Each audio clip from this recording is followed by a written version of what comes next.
Hello welcome to Indians Academy. ഇന്ന് നമ്മൾ discuss ചെയ്യുന്നത് എം ലക്ഷ്മികാന്തിൻ്റെ ഇന്ത്യൻ പൊളിറ്റി അതിലെ മൂന്നാമത്തെ വീഡിയോ ആണ്, ചാർട്ടർ ആക്ട് 1833. അപ്പോൾ കഴിഞ്ഞ വീഡിയോസ് കണ്ടിട്ട് മാത്രം ഈ വീഡിയോയിലേക്ക് വരിക. കാരണം ഈ വീഡിയോയിൽ പറഞ്ഞ കുറച്ച് കാര്യങ്ങൾ നിങ്ങൾക്ക് മനസ്സിലാവണമെന്നുണ്ടെങ്കിൽ കഴിഞ്ഞ വീഡിയോസ് കണ്ടു കഴിഞ്ഞാൽ മാത്രമേ പറ്റുള്ളൂ. ഓക്കെ, നമുക്ക് വീഡിയോയിലേക്ക് കടക്കാം.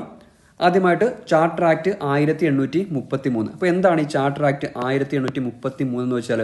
അതായത് ഫൈനൽ സ്റ്റെപ്പ് ടുവേർഡ്സ് സെൻട്രലൈസേഷൻ. എന്താണ് ഈ ഫൈനൽ സ്റ്റെപ്പ് ടുവേർഡ്സ് സെൻട്രലൈസേഷൻ എന്ന് പറഞ്ഞു കഴിഞ്ഞാൽ അതായത് ചാർട്ടർ ആക്ട് 1833 ബ്രിട്ടീഷ് ഇന്ത്യയിലെ കേന്ദ്രീകരണത്തിലേക്കുള്ള അവസാനത്തെ ചുവടുവയ്പ്പായിട്ടാണ് കണക്കാക്കുന്നത്. അതായത് സെൻട്രലൈസേഷനിലേക്കുള്ള അവസാനത്തെ ചുവടുവയ്പ്പായിട്ടാണ് ഈ ചാർട്ടർ ആക്ട് 1833 കണക്കാക്കുന്നത്. അപ്പോൾ എന്താണ് ഈ സെൻട്രലൈസേഷൻ എന്ന് വെച്ചാൽ? അതായത് ഭരണപരവും നിയമനിർമ്മാണപരമായിട്ടുള്ള അധികാരം ഒരു ഏകീകൃത കേന്ദ്രത്തിലേക്ക് കൊണ്ടുവരുന്ന ഒരു പ്രക്രിയയാണ് ഈ സെൻട്രലൈസേഷൻ എന്ന് പറയുന്നത്. എന്താണ്? ഭരണപരവും നിയമനിർമ്മാണപരവുമായിട്ടുള്ള അധികാരം ഒരു ഏകീകൃത കേന്ദ്രത്തിലേക്ക് കൊണ്ടുവരുന്ന ഒരു പ്രക്രിയയാണ് ഈ സെൻട്രലൈസേഷൻ എന്ന് പറയുന്നത്. ഓക്കെ, ഇനി നോക്കാം എന്ത് വ്യത്യാസങ്ങളാണ് ഈ ചാർട്ടർ ആക്ട് 1833 കൊണ്ടുവന്നത് നമുക്ക് നോക്കാം. ആദ്യമായിട്ട് പറഞ്ഞു കഴിഞ്ഞാൽ ഗവർണർ ജനറൽ ഓഫ് ബംഗാൾ എന്നുള്ളത് ഗവർണർ ജനറൽ ഓഫ് ഇന്ത്യ ആയിട്ട് മാറി. ഇപ്പം നമ്മൾ കഴിഞ്ഞ ക്ലാസ്സിൽ പറഞ്ഞിട്ടുണ്ടായിരുന്നു, ഇന്ത്യയുടെ ആദ്യത്തെ ഗവർണർ ജനറൽ ഓഫ് ബംഗാൾ ആരായിരുന്നു എന്ന് ചോദിച്ചാൽ ആരായിരുന്നു?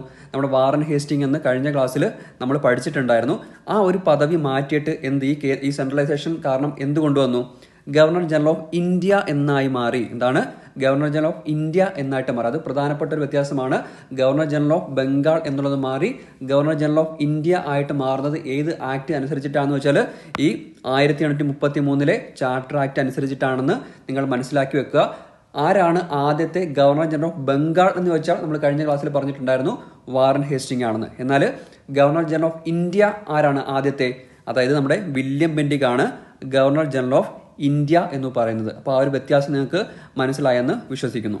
ഇനി നമുക്ക് നോക്കാം എന്താണ് ഈ റെഗുലേഷൻസ് ആക്ട് എന്ന് എഴുതിയേക്കുന്നതെന്ന്. ഓക്കെ, ഇപ്പം എന്താണ് ഈ റെഗുലേഷൻസ് ആൻഡ് ആക്ട്? കഴിഞ്ഞ ക്ലാസ്സിൽ പറഞ്ഞിട്ടുണ്ടായിരുന്നു ബോംബെ മദ്രാസ് പ്രസിഡൻസികളുടെ എന്താണ് അവർക്ക് കൂടുതൽ അധികാരങ്ങൾ കൊടുത്തു. അവരെ നമ്മൾ എന്താക്കി? നമ്മളെ ഗവർണർ ജനറൽ ഓഫ് ബംഗാളിന്റെ കീഴിലാക്കി എന്ന് നമ്മൾ പറഞ്ഞിട്ടുണ്ടായിരുന്നു. എന്നാൽ ഈ 1833 ചാർട്ടർ ആക്ട് അനുസരിച്ചിട്ട് ഈ ബോംബെ മദ്രാസ് പ്രസിഡൻസികളുടെ നിയമനിർമ്മാണ അധികാരങ്ങൾ പൂർണ്ണമായിട്ടും എടുത്തു കളഞ്ഞു. എന്നിട്ട് എന്ത് സംഭവിച്ചു? ഇന്ത്യയുടെ ഗവർണർ ജനറലിന് ബ്രിട്ടീഷ് ഇന്ത്യയിലെ മുഴുവൻ പ്രദേശങ്ങൾക്കും വേണ്ടി നിയമനിർമ്മാണം നടത്താനുള്ള അധികാരം ലഭിച്ചു. അതായത് ആർക്ക്? നമ്മുടെ വില്യം ബെന്റിക്ക്. വില്യം ബെന്റിക്ക് ആണല്ലോ ഗവർണർ ജനറൽ ഓഫ് ഇന്ത്യ എന്ന് പറയുന്നത്, നമ്മുടെ സെൻട്രലൈസേഷൻ കാരണം. ഓക്കെ, അപ്പോൾ അതുകൊണ്ട് എന്താണ് സംഭവിച്ചതെന്ന് വെച്ചാൽ ഇന്ത്യയിലെ ഗവർണർ ജനറലിന് ബ്രിട്ടീഷ് ഇന്ത്യയിലെ മുഴുവൻ പ്രദേശങ്ങൾക്കും വേണ്ടി നിയമനിർമ്മാണം നടത്താനുള്ള അധികാരം ലഭിച്ചു. നമ്മുടെ ബോംബെ മദ്രാസ് പ്രസിഡൻസികളുടെ നിയമനിർമ്മാണ അധികാരങ്ങൾ എടുത്തു കളഞ്ഞു. ഏത് ആക്ട് അനുസരിച്ചിട്ട്? 1833 എന്താണ് ചാർട്ടർ ആക്ട് അനുസരിച്ചിട്ട്. അപ്പോൾ അത്രയും കാര്യങ്ങൾ ഇതുമായിട്ട് ബന്ധപ്പെട്ട് നിങ്ങൾ ഓർത്തു വെച്ചേക്കുക. പിന്നെ എന്താണ് ഈ ചാർട്ടർ ആക്ട് 1833 മുൻപുണ്ടായിരുന്ന നിയമങ്ങളെ റെഗുലേഷൻസ് എന്നും ഈ ചാർട്ടർ ആക്ട് 1833 ശേഷം നിലവിൽ വന്ന നിയമങ്ങളെ ആക്ട് എന്നും വിളിച്ചു. ഓക്കെ, അപ്പോൾ എന്താണ് റെഗുലേഷൻ, എന്താണ് ആക്ട് എന്ന് നിങ്ങൾക്ക് മനസ്സിലായി കാണും എന്ന് വിശ്വസിക്കുന്നു. ഓക്കെ, ഇനി അടുത്ത പോയിന്റ് എന്താണെന്ന് വെച്ചാൽ കമ്പനിയുടെ വാണിജ്യപരമായിട്ടുള്ള അധികാരം ഇല്ലാതാക്കി. എന്താണ്? കമ്പനിയുടെ വാണിജ്യപരമായിട്ടുള്ള അധികാരം ഇല്ലാതാക്കി.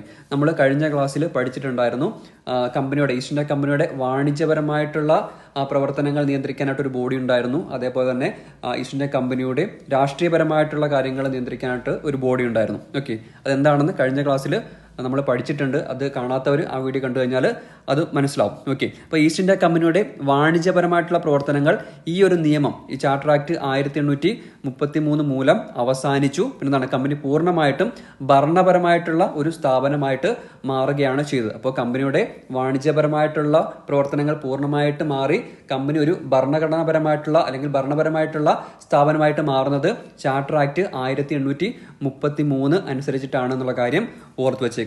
പിന്നെ എന്താണ്? കമ്പനിയുടെ കൈവശമുള്ള ഇന്ത്യൻ പ്രദേശങ്ങൾ രാജാവിനും അല്ലെങ്കിൽ അവിടുത്തെ ഭരണാധികാരികൾക്കും അദ്ദേഹത്തിന്റെ അവകാശികൾക്കും പിൻഗാമികൾക്കും വേണ്ടിയുള്ള ട്രസ്റ്റായിട്ട് കമ്പനി കൈവശം വെക്കണം എന്നുള്ള ഒരു നിയമം കൂടെ ഈ ചാർട്ടർ ആക്ട് 1833 അനുസരിച്ചിട്ട് നിലവിൽ വന്നു. എന്താണ്?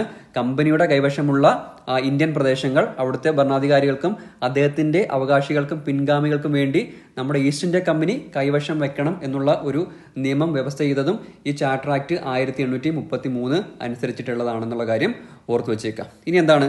സിവിൽ സർവീസിലേക്കുള്ള ഓപ്പൺ കോമ്പറ്റീഷൻ. എന്താണ്? സിവിൽ സർവീസിലേക്കുള്ള ഉദ്യോഗസ്ഥരെ തിരഞ്ഞെടുക്കുന്നതിന് ഒരു ഓപ്പൺ കോമ്പറ്റീഷൻ അല്ലെങ്കിൽ ഒരു തുറന്ന മത്സര സമ്പ്രദായം ആദ്യമായിട്ട് കൊണ്ടുവരുന്നത് ഈ 1833 ചാർട്ടർ ആക്ട് അനുസരിച്ചിട്ടാണ്. കൂടാതെ കമ്പനിക്ക് കീഴിലുള്ള ഏതെങ്കിലും പദവികളോ ജോലികളോ വഹിക്കുന്നതിൽ നിന്ന് ഇന്ത്യക്കാരെ തടയരുതെന്നും ഈ ഒരു നിയമം വ്യവസ്ഥ ചെയ്യുന്നുണ്ടായിരുന്നു. അന്നത്തെ കാലത്ത് പുരോഗമനപരമായിട്ടുള്ള ഒരു ആശയമായിരുന്നെങ്കിലും ഇത് പൂർണ്ണമായിട്ടും നടപ്പിലാക്കാനായിട്ട് ആര് സമ്മതിച്ചില്ല? നമ്മുടെ കോർട്ട് ഓഫ് ഡയറക്ടേഴ്സ് അവരുടെ എതിർപ്പ് കാരണം അത് നടന്നില്ല. അപ്പോൾ എന്താണ് ഈ കോർട്ട് ഓഫ് ഡയറക്ടേഴ്സ് എന്ന് കഴിഞ്ഞ ക്ലാസ്സിൽ നമ്മൾ പറഞ്ഞിട്ടുണ്ടായിരുന്നു. അപ്പോൾ നിങ്ങൾ എന്താണ് ഈ കോർട്ട് ഓഫ് ഡയറക്ടേഴ്സ് എന്ന് നമ്മുടെ താഴെ കമൻറ്റ് ചെയ്യുക. അപ്പോൾ ഈ വീഡിയോ ഇഷ്ടപ്പെട്ടാൽ നിങ്ങൾ ലൈക്ക് ചെയ്യുക, ഷെയർ ചെയ്യുക. അടുത്ത വീഡിയോയിലേക്ക് നമുക്ക് കാണാം. താങ്ക്